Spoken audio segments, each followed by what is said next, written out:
Can you guess what is the average U.S. weekly paycheck before taxes? What if someone, like for example, your future husband is earning that amount of money and then he asks you to just stay at home? Would you do it? Is it okay to ask how much is your salary weekly? If it's okay. This surprised me a lot po because it's so too much po, it's so big.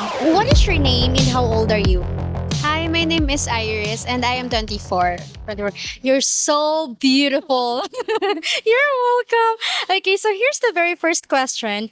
Can you guess what is the average US weekly paycheck before taxes? Alright, so well, this is just my guess. Maybe around $50. I don't know what the work scheme in the US is kasi 50 50 US dollar. 50. Yeah, 50 50. per week. I think, I don't know.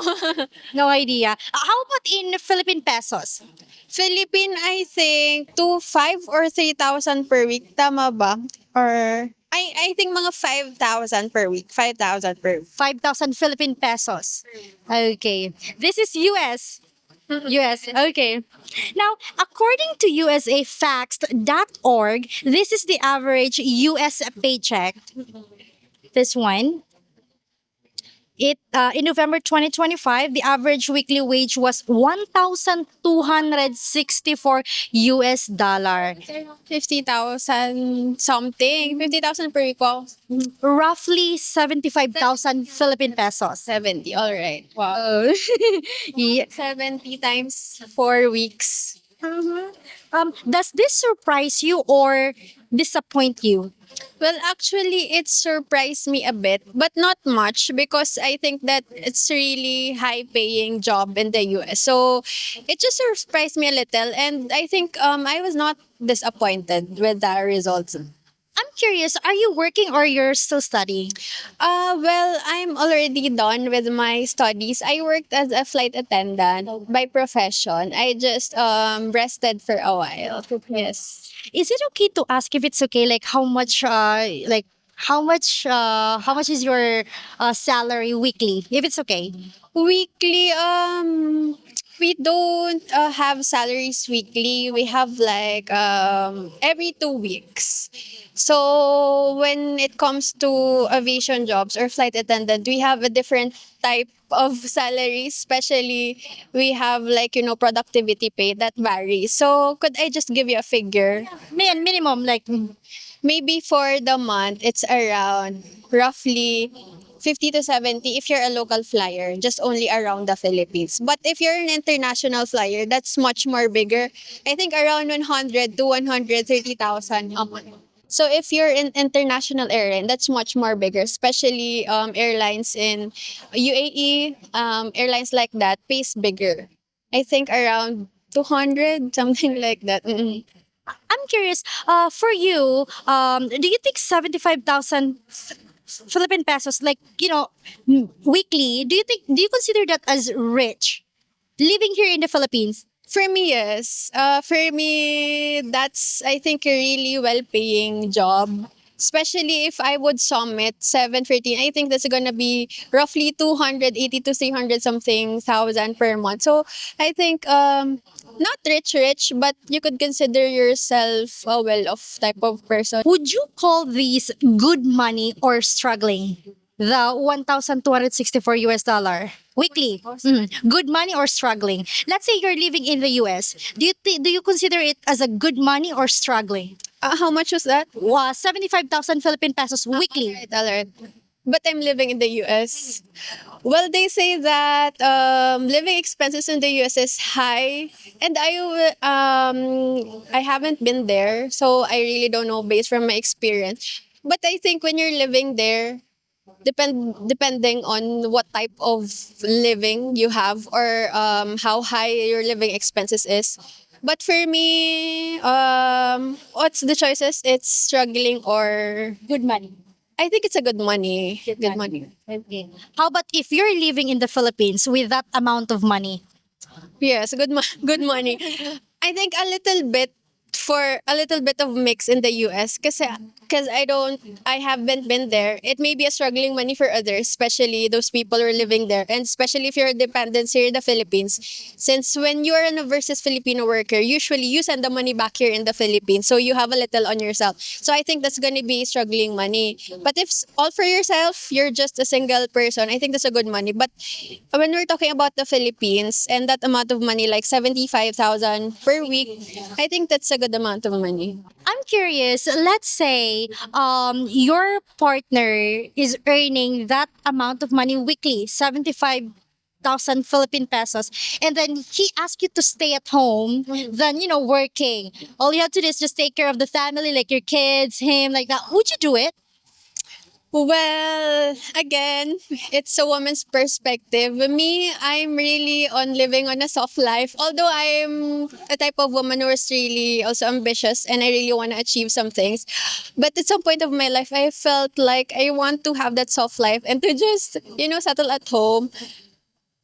75 weekly, I think that's a good amount of money. And especially if we will not just allot that money on that, like it would be a salary based every week.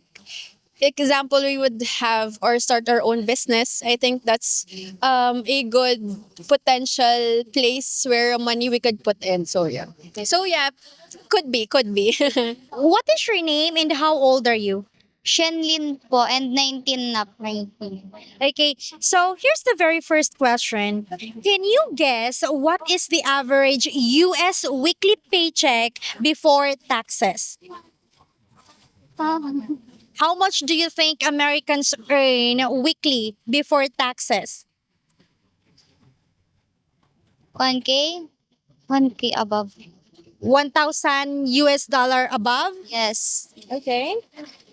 According to usafacts.org, this is the average US paycheck. I'm going to show you. Okay, in November 2025, the average weekly wage was 1,264 US dollar. Do you have any idea how much is that money in Philippine peso? No. No. It's equivalent to roughly 75,000 Philippine pesos weekly. It's not monthly, weekly only. They're earning 75,000, roughly 70k thousand pesos. Okay. Now, does this surprise you or disappoint you? Surprise. Surprise. Yes. Okay. Do you have any idea how much is the weekly minimum wage of someone who's working here in the Philippines? 450. Weekly ba, not daily. Weekly. Nasa 2,500. 2,500 pesos weekly. Yes. Okay, that's her guess. Okay. Now, with the amount of 1,264 US dollar, is this worth leaving the Philippines for? Yes or no? Yes. What if someone, like for example, your future husband is earning that amount of money and then he asks you to just stay at home instead of working and you'll just take care of your family? Would you do it? Of course. What is your name and how old are you? I'm Yasha po and 18 years old po. Okay, so here's the very first question. Can you guess what is the average US weekly paycheck before taxes? Around 10 to 15,000 po. 10,000 to 15,000 Philippine pesos weekly. Yes po. According to usafacts.org, this is the average US paycheck. I'm going to show you. Okay, in November 2025, the average weekly wage was 1,264 US dollar. And that is equivalent to roughly 75,000 Philippine pesos Per week. weekly. Weekly. Now, does this surprise you or disappoint you? This surprised me a lot po because it's so too much po. It's so big. For real. It's so big. It is, right? Yes. So big here in the Philippines. Roughly 75,000 Philippine pesos weekly. Weekly. Like, Imagine if it's monthly, right? Just for around. Okay. 1,264 US dollar, equivalent to roughly 75,000 Philippine pesos. Is this worth leaving the Philippines for? It is worth living for almost not average. No, no, no. The question is, would you rather like move abroad to, like, let's say, to work instead of staying here in the Philippines? Would you rather go abroad to work, since 75,000 Philippine pesos weekly? Do you think it's worth to leave the Philippines? Yes, I guess it's worth living Philippines po because it's so too much po. You can help your family on their daily needs po because of that too much money po. Of course.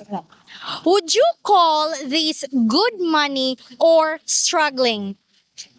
I will gladly grab that opportunity po. Okay, the question is, would you call this good money or struggling? I will gladly call that money po. Good money. Opo, good money. Okay, good money. Do you think if someone is earning 75,000 Philippine pesos weekly, do you consider that rich here in the Philippines? They are rich na po. They are super rich po here in the Philippines. They're super rich. Yes. Let's say in the future, your husband or your partner asks you to stay at home instead of working.